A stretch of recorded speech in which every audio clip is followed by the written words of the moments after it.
Lacey and Drew. I'm not the best speaker, so I wrote a little something down and I'm going to read it for you. Here goes. Little peewees. You gotta love them. I sure do. I know you do too, Lacey and Drew. That's why I know you guys are going to be great parents. I envy you. The beginning of parenthood is so much fun. Before Leah was born, I thought she would be our baby, already built in as part of our family. I was surprised to realize she was a stranger and I needed to get to know who she was. The same thing happened with you, Elise. You were not Leah. You were a totally different person. You were Elise. I guess I thought babies came as clean slates that develop into personalities after they're born. I was not right about that. For me, experiencing each stage of your childhood was so cool. The way you and Leah interacted was amazing and a dream come true. You were so good to one another and still are. It was fun getting a child's perspective of the world and doing childlike things again.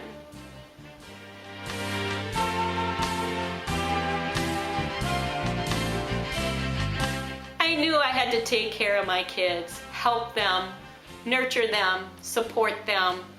I guess I never realized how much I would get in return. I received love and support from you and Leah from very early in your lives. You even went to a Springsteen concert with me. Nothing but awesomeness. So here is my parenting advice. I had one coworker, Shermy, say this about parenting: whatever works.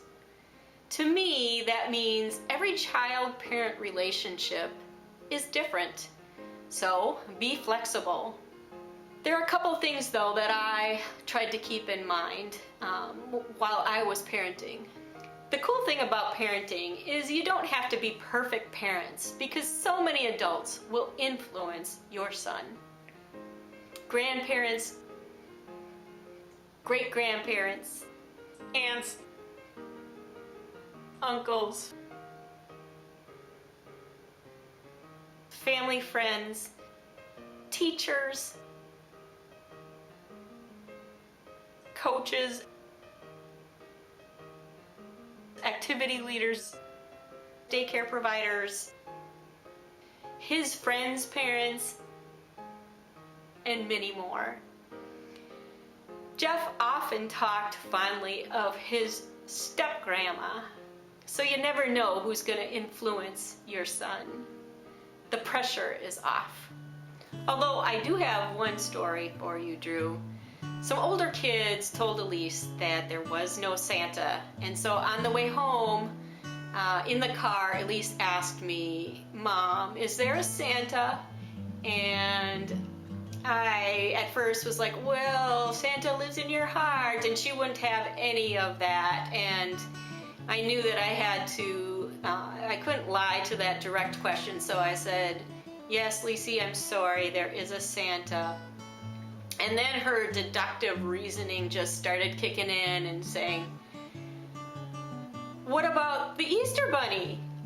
What about the Tooth Fairy?" She ended up being really disappointed. So at that point, from that point, she no longer liked fictional movies, stories, or ideas. So for example, I would say when we were running late and we needed to get home to let the dog out, that the dog was crossing its legs waiting for us to get home, and Elise would say, "Mom, that's not real," and she would get very upset and would say that is not true. And so I found this little ad, and it was perfect because it totally proved my point that animals do cross their legs when they need to use the restroom or go to the bathroom outside.